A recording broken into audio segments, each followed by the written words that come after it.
उनकी नजर गरीब और असहाय लड़कियों पर होती थी। निशाना उन्हें बनाते थे जिनकी जिंदगी संसाधनों के अभाव में बीतती थी। लखनऊ पुलिस ने एक ऐसे गैंग का पर्दाफाश किया है जो नाबालिग लड़कियों को अपने जाल में फंसाता था और फिर देश के अलग अलग इलाकों में सप्लाई कर दिया करता था। ये लड़कियां कभी दिल्ली, कभी जयपुर और ग्वालियर होते हुए लखनऊ पहुंचती थी, लेकिन जब यहां पहुंचती थी तो वापस नहीं जा पाती थी।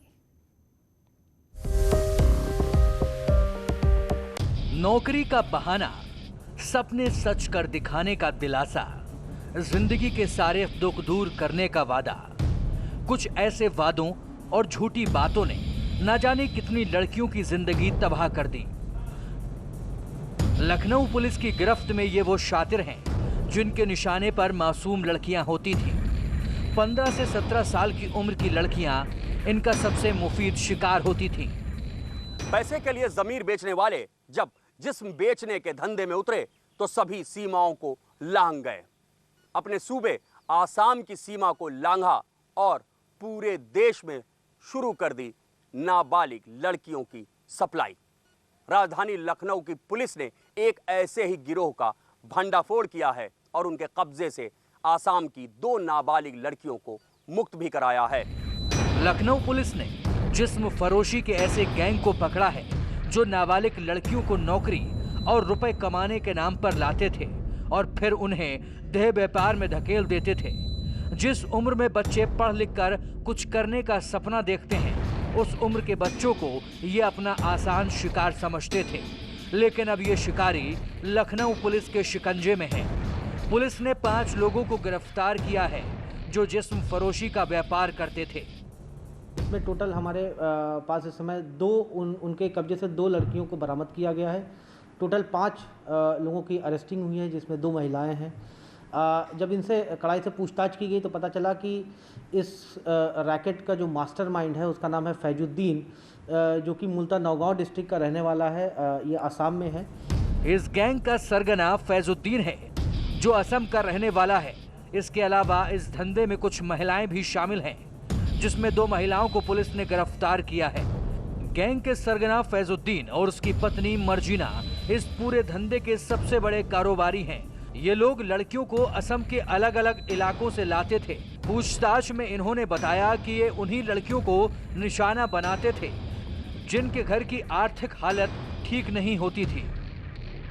ये दोनों भोली भाली लड़कियों को जो इकोनॉमिकली जो वीकर सेक्शन से बिलोंग करती हैं, ये आसाम से इनको यहाँ पर लाते थे। पहले दिल्ली लाते थे और दिल्ली के बाद फिर इनका एक पूरा चेन बनी हुई थी। इनकी अलग अलग स्टेट्स में लोग ऑपरेट करते थे। इनके संपर्क में एक व्यक्ति था जिसका नाम था कुलदीप उर्फ बाबा, जो अभी हमारी उसके लिए टीम उसकी धरपकड़ के लिए निकली हुई है। ये उसको लड़कियां सप्लाई करते थे और कुलदीप उर्फ बाबा जो है ये अलग अलग स्टेट्स में ये लड़कियों को फिर फर्दर ये सप्लाई करता था। इस धंधे में तीसरा जो सबसे बड़ा आरोपी है उसका नाम कुलदीप उर्फ बाबा है। पुलिस के पास कुलदीप उर्फ बाबा की कोई तस्वीर नहीं है। कुलदीप इस धंधे की मार्केटिंग करता था। देश के किस राज्य में कहां कितनी लड़कियां सप्लाई करनी है, ये सब कुछ कुलदीप डील करता था। इस वक्त वो शातिर कहां है उसके बारे में पुलिस भी नहीं जानती, लेकिन उसकी धरपकड़ के लिए लखनऊ पुलिस जयपुर और ग्वालियर पुलिस से संपर्क में है। बरामद हुई हैं ये इन लड़कियों को पहले जयपुर ले जाया जाता है। जयपुर से फिर इनको ग्वालियर ले जाया जाता है और ग्वालियर से फिर यहाँ पर इनको लखनऊ लाया जाता है। लखनऊ में अल्टीमेटली ये यहाँ पर एक महिला है जिसका नाम कंचन गुप्ता है और इसका पति जिसका नाम सनी गुप्ता है। ये यहाँ पर लखनऊ में ये सेक्स रैकेट चलाते थे और ये 2 लड़कियाँ इनको मिलती हैं। ये सप्लाई करता है इन 2 लड़कियों को और बाद में ये उन लड़कियों के एवज में ये पैसा लेता है। जिस्म फरोशी के इस घिनौने धंधे की पूरी चेन है। लड़कियों को असम से सीधे दिल्ली लाया जाता है क्योंकि उनको नौकरी के बहाने वहां से उठाया जाता था, इसलिए दिल्ली पहला ठिकाना होता है। कुछ दिन दिल्ली में रखने के बाद जयपुर, फिर ग्वालियर और उसके बाद लखनऊ या फिर देश के किसी दूसरे शहर में भेज दिया जाता था जहां से डिमांड आती थी। इस बार डिमांड लखनऊ के गोमती नगर इलाके से आई थी, इसलिए सनी गुप्ता और राहुल गौतम नाम के 2 लोग लड़कियों की सप्लाई करने जा रहे थे। ये लोग लखनऊ के कंचन आंटी को लड़कियां सप्लाई करते थे, लेकिन इससे पहले कि मिशन में कामयाब होते पुलिस ने रंगे हाथ पकड़ लिया। पूरा चेन है जिसमें रवि गुप्ता, कंचन गुप्ता, एक इसमें एक और मिडिलमैन है जिसका नाम है राहुल। ये लड़कियों को दिल्ली से यहाँ ले जाने का काम करता है और इस तरह से ये पूरी चेन है। इस चेन का एक लिंक हम लोगों को मिला है ग्वालियर में, एक लिंक मिला है राजस्थान जयपुर में। हम लोग लगातार वहाँ की एसओजी से, जयपुर एसओजी से हम लोग टच में हैं, बातचीत कर रहे हैं। असम पुलिस से हम लोग बातचीत कर रहे हैं। ये लड़कियाँ ये सायगांव पुलिस स्टेशन में इनकी एक एफआईआर दर्ज हुई थी। जब ये लड़कियाँ वहाँ से मिस हुई थी तो वहाँ पर एक सायगांव पुलिस स्टेशन में इनकी एफआईआर दर्ज हुई थी, चाइल्ड ट्रैफिकिंग के केस में ही दर्ज हुई थी। कंचन गुप्ता, उसके पति और एक अन्य सहयोगी को भी लखनऊ पुलिस ने गिरफ्तार किया है। लखनऊ पुलिस का कहना है कि इस गिरोह के तार जयपुर, ग्वालियर, नई दिल्ली और देश के कई राज्यों में फैले हुए हैं। एक अन्य आरोपी की गिरफ्तारी के लिए लगातार दबिश दे रही है लखनऊ पुलिस की टीम। पुलिस अब उस आरोपी तक पहुंचने की फिराक में है जो लड़कियों को देश के अलग अलग इलाकों में सप्लाई किया करता था, क्योंकि फैजुद्दीन प्राइमरी सप्लायर है। वो मासूम लड़कियों को धोखे में रख कर लाता है और कुलदीप उर्फ बाबा के हवाले कर दिया करता था।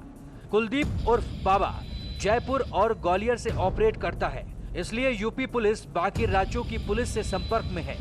जिन लड़कियों को पुलिस ने बरामद किया है उनकी गुमशुदगी की रिपोर्ट असम पुलिस के पास दर्ज है।